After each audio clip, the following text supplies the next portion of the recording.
Alors bonjour à tous, je suis Jessie Boucher, directrice de l'innovation et de l'excellence opérationnelle pour Talent Solutions, le cabinet de conseil RH du groupe Manpower. J'ai le plaisir d'échanger avec vous cet après-midi sur les défis RH auxquels les entreprises en hypercroissance vont devoir faire face. Pour démarrer, je vous propose de réfléchir ensemble sur la définition d'une entreprise en hypercroissance. Qu'est-ce qu'on appelle l'hypercroissance? Alors, ce terme désigne la très forte augmentation du chiffre d'affaires d'une entreprise sur une période donnée, en général plus de 40% du chiffre d'affaires pendant 3 années consécutives.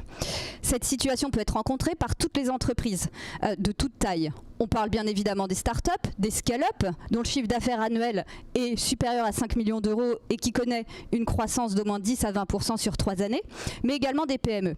Ce phénomène est bien connu des startups qui connaissent un succès rapide, qui est lié au développement d'une nouvelle technologie ou d'une nouvelle offre. Mais l'hypercroissance ne se limite pas pour autant à cet univers. Des PME, comme des grands groupes, peuvent aussi connaître des phases d'hypercroissance. L'hypercroissance, c'est une phase critique pour les entreprises qui vont devoir absorber et assumer leur croissance en adaptant leur stratégie business, mais aussi et surtout leurs ressources humaines. La gestion des ressources humaines devient donc un élément crucial pour le développement de l'entreprise et la réussite du projet entrepreneurial.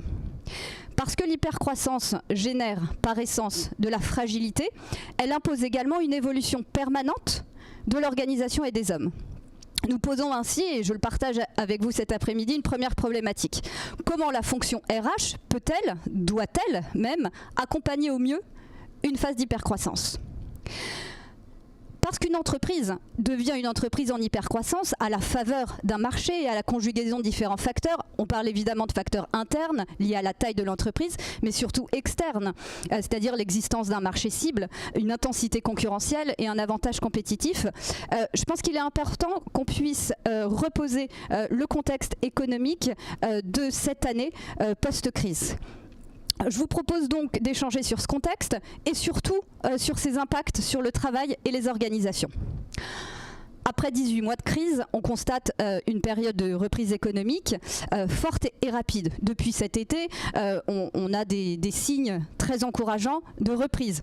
On a connu des mois de flottement, des fermetures, des confinements, des couvre-feux, mais l'arrivée du vaccin nous permet aujourd'hui un retour progressif à une activité quasi normale.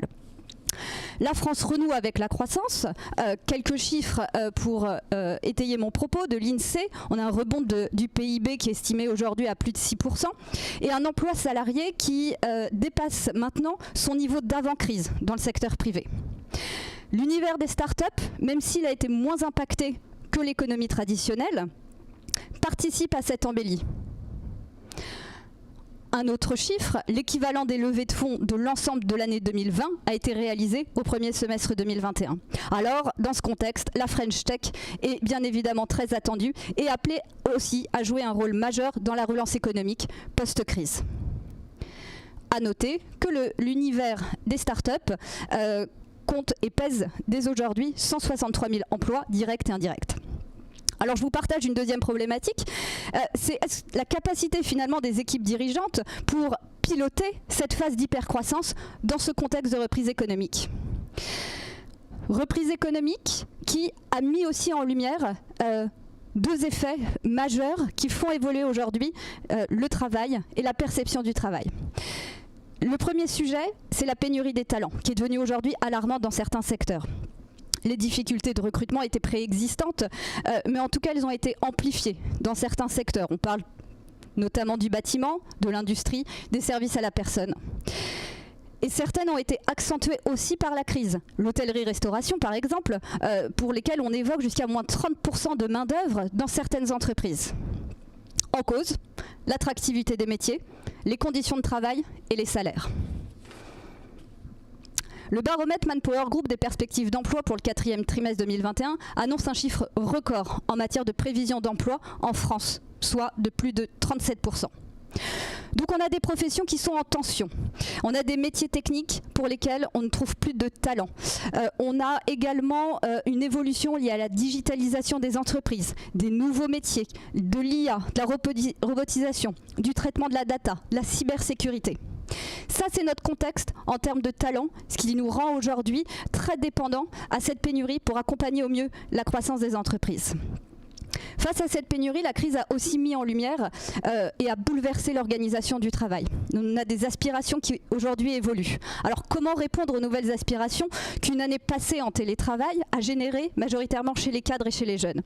Les salariés aspirent désormais à un meilleur équilibre entre la vie professionnelle et la vie personnelle. Et ils ont pris l'habitude de ne plus se déplacer chaque jour sur un lieu de travail. Pour certaines entreprises, cela va à l'encontre finalement de la création, de la recréation d'une culture d'entreprise. C'est un véritable challenge qui est encore plus difficile à appréhender dans des entreprises qui connaissent une période d'hypercroissance. La crise a également amplifié les interrogations que les salariés aujourd'hui se posent en termes de sens au travail, en particulier chez les jeunes, qui font désormais une distinction entre des métiers de première ligne qui sont eux nécessaires et d'autres de second plan. Il y a déjà un an, 95% des moins de 25 ans qui entraient sur le marché du travail souhaitaient exercer une activité qui a du sens. Dans ce contexte, la marque employeur devient un atout majeur pour ces entreprises. En effet, la réputation des entreprises pèse dans le choix des candidats. On a vu émerger des sites comme Glassdoor ou d'autres plateformes d'évaluation des entreprises, comme The Great Place to Work.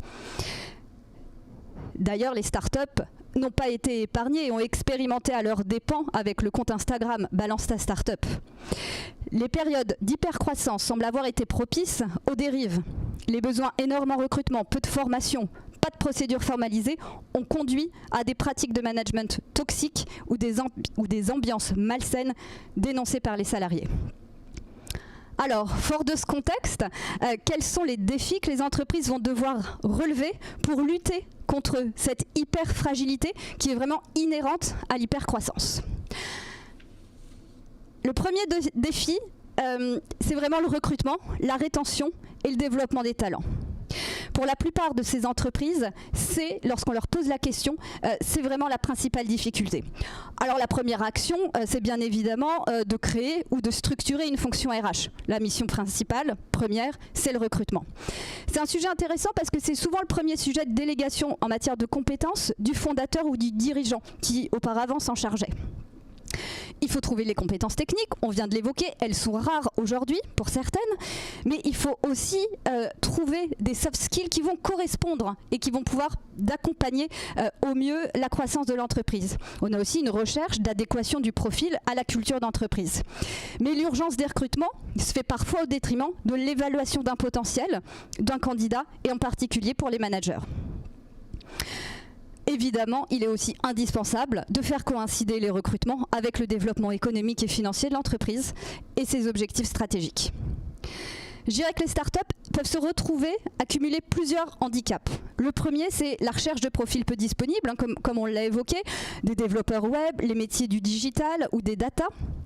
Un deuxième handicap qui serait une exigence en termes d'investissement qui est important pour pouvoir accompagner cette croissance dans un contexte où les salariés vont davantage rechercher un équilibre vie personnelle et vie professionnelle.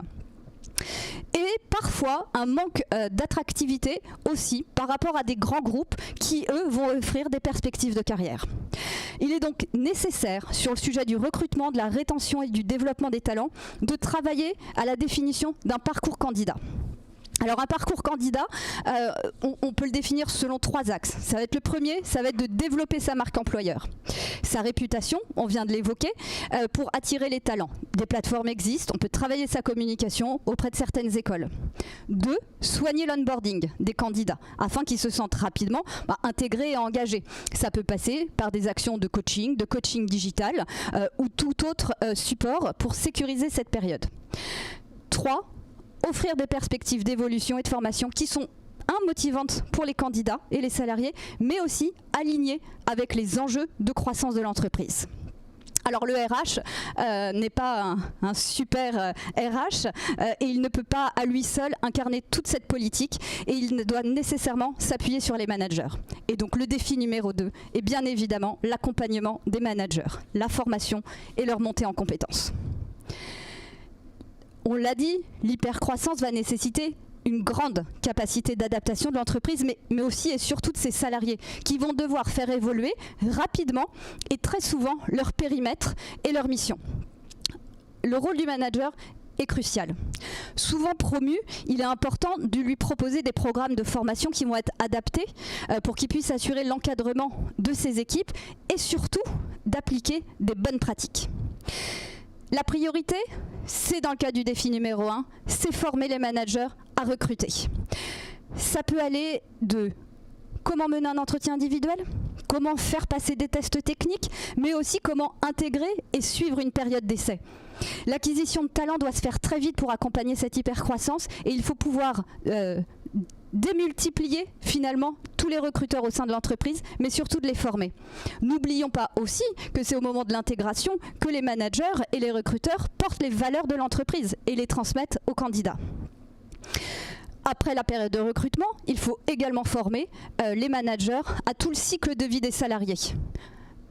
De son intégration, phase de recrutement, jusqu'à la sortie, le cas échéant. N'oublions pas qu'on a parlé quand même de réputation d'entreprise et la façon dont on accompagne également un départ en fait partie.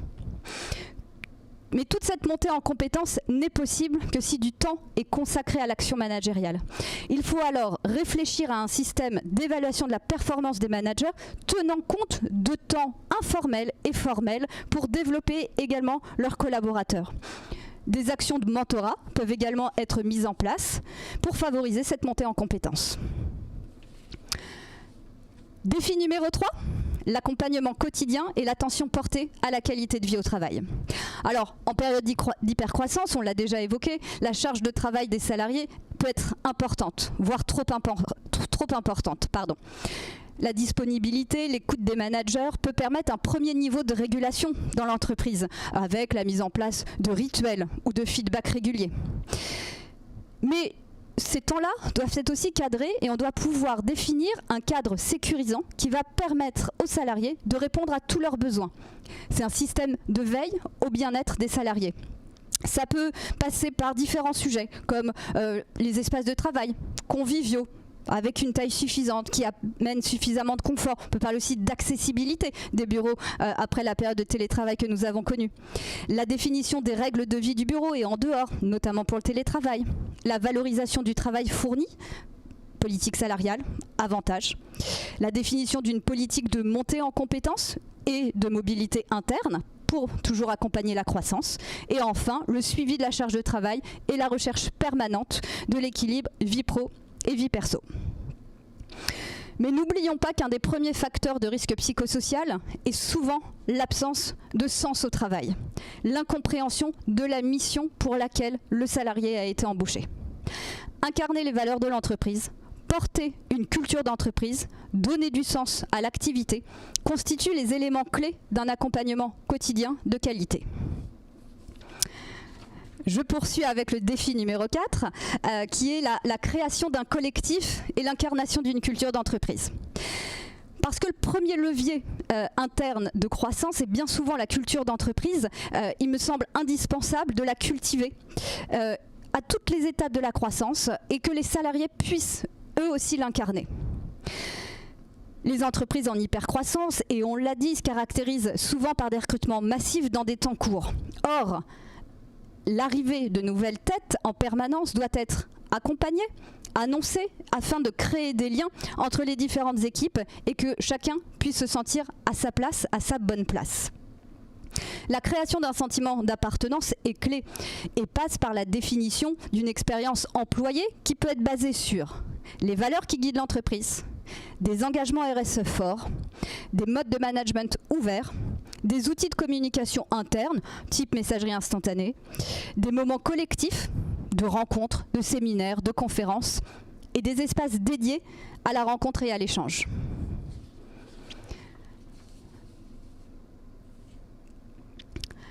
Pour poursuivre et pour finir, concernant ce défi numéro 5, je vous parlerai plutôt de l'agilité de l'organisation. Les 4 défis précédemment évoqués n'ont de sens que s'ils sont définis, processés avec méthode. Ils doivent être définis, bien évidemment, et surtout partagés, mais dans un esprit d'une organisation souple et agile. lors de l'établissement de ces process, il est nécessaire qu'on puisse anticiper tout de suite la croissance de l'organisation. C'est-à-dire qu'on va penser à des process qui vont être scalable. On ne va pas réfléchir à un process de recrutement à la taille de l'entreprise à date, 50 salariés, mais plutôt déjà dans une projection à plus de 2000 salariés. C'est pourquoi l'organisation, elle se doit d'être agile et elle doit pouvoir faire face à toutes les étapes de la croissance. L'agilité de l'organisation, c'est aussi l'agilité de la gouvernance. Je pense que la gouvernance et les fondateurs doivent pouvoir aussi s'entourer de compétences qui ne sont pas nécessairement les mêmes à chaque étape de cette croissance. On a des exemples d'organisations qui ont par exemple mis en place des comités d'experts avec des clients pour pouvoir les aider à réfléchir et s'entourer et continuer à accompagner la structure qui grossit au mieux et s'équiper de nouvelles compétences et peut-être aussi de nouvelles fonctions dans l'organisation. À chaque fois, clarifier les rôles et les responsabilités de chacun au sein de cette gouvernance. Alors pour reprendre les 5 défis que nous avons identifiés, on a ce premier enjeu autour évidemment du recrutement, mais pas seulement, hein, on parle de recrutement, d'acquisition, mais aussi de rétention et de développement des talents qui va passer par la mise en place d'une politique RH. Le rôle crucial des managers qui, à mon sens, sont vraiment la clé pour mener à bien cette croissance et cette capacité à absorber la croissance de l'organisation. Le sujet de la qualité de vie au travail, c'est-à-dire concevoir des dispositifs, qui vont permettre d'alerter, ou en tout cas de suivre une charge de travail, et en même temps qui vont donner un cadre sécurisant pour que chacun puisse s'épanouir. Parce qu'ils ne sont pas dans l'ordre les défis, mais évidemment le collectif de travail et l'incarnation d'une culture d'entreprise semblent évidents et doivent pouvoir être incarnés par tous. Et enfin, cette agilité de l'organisation qui doit permettre de penser des process qui vont s'adapter et surtout que la gouvernance de l'organisation puisse se poser aussi ces questions-là et se remettre en question dans son rôle à chacune de ces étapes. Pour conclure, je vous partage en tout cas une de nos convictions, c'est qu'on a toujours connu des binômes DG-DAF dans les entreprises. Mais il ne faut pas minimiser le rôle, évidemment, du DRH, car la croissance, et on vient de le voir, repose aussi et surtout sur les hommes et les femmes qui composent les organisations. Il y a encore trop souvent des comités de direction ou des COMEX pour lesquels les DRH n'en font pas partie. Or, sans les hommes, sans les femmes, la réussite du projet entrepreneurial ne peut pas se faire. Notre credo, c'est vraiment les bonnes personnes, au bon moment et au bon endroit. Je voudrais aussi évoquer avec vous, pour finir, le nouveau référentiel utilisé aujourd'hui par les fonds d'investissement. On a parlé de levée de fonds, on sait à quel point l'accompagnement aussi financier des structures est important pour l'univers des startups. Mais aujourd'hui, même les financiers sont attentifs à d'autres sujets. C'est le référentiel ESG, environnement, social et gouvernance. Je pense qu'on a tout dit. C'est-à-dire qu'à un moment donné, la dimension financière, elle est certes importante, mais on va demain analyser sous cet angle, environnement, social et gouvernance, la capacité d'une organisation à être pérenne. Et on va lui donner une note. Donc ça change aussi l'intérêt. Si l'intérêt est porté par les financiers sur ces sujets-là, bien évidemment, les organisations internes doivent faire la même chose et doivent autant structurer une fonction finance qu'une fonction RH. Merci. Merci pour votre présentation. Alors, on a une première question qui est la suivante. Selon vous, le média intimiste qu'est le podcast peut-il aider les entreprises à attirer les talents en mettant en avant les employés ou leur métier ? bien évidemment, je pense que une des façons de mettre en lumière les salariés, c'est toutes les communications qui peuvent être portées par tout salarié de l'entreprise. C'est la meilleure parole pour justement travailler la réputation de l'entreprise, c'est de communiquer grâce justement aux salariés, puisqu'ils vont aussi porter, et on l'a évoqué tout à l'heure, ils vont aussi porter la culture de l'entreprise. D'accord. D'après vous, quels sont les leviers pour accompagner les managers afin de les aider à relever ces défis RH? Alors, les managers, moi en tout cas, ma conviction, c'est qu'on ne peut pas faire sans les managers. Les leviers, c'est la formation, l'accompagnement au quotidien et la montée en compétences régulières. Enfin, et je l'ai dit tout à l'heure, si on ne permet pas, on ne réfléchit pas à un système d'évaluation de la performance des managers tenant compte de l'action managériale, parce que le manager est souvent producteur, ou en tout cas il doit rendre un certain nombre de comptes opérationnels, mais si on ne tient pas compte du temps qu'il est nécessaire pour accompagner justement la montée en puissance de son équipe, on n'arrivera pas à relever le défi. Et à l'inverse, quelles sont les clés d'action RH prioritaires dans le cadre d'une situation inverse, c'est-à-dire de décroissance? Alors, la décroissance qui est vraiment le contraire de tout ce qu'on vient d'évoquer.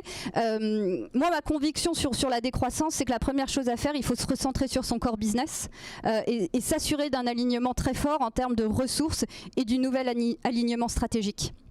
Donc voilà, on n'a pas de place à la fioriture, on est en période de décroissance et il faut aligner tout le monde le plus rapidement possible, aussi pour laisser la vague passer et attendre qu'il y ait une nouvelle embellie économique.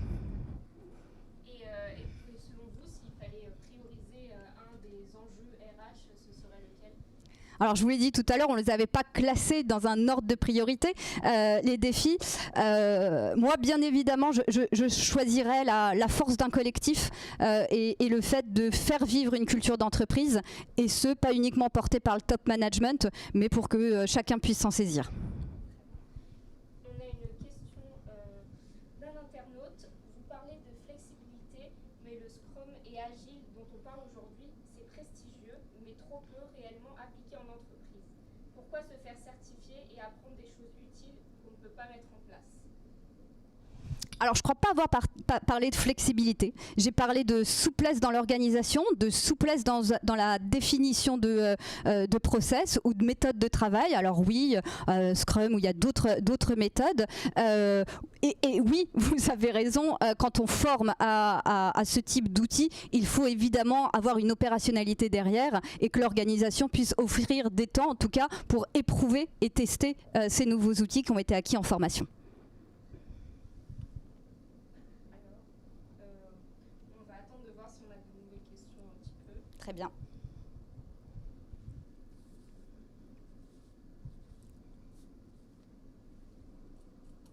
Il y a un temps de décalage pour la réponse.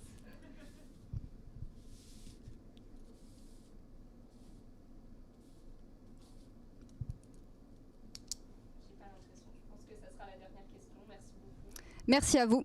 Merci de votre participation.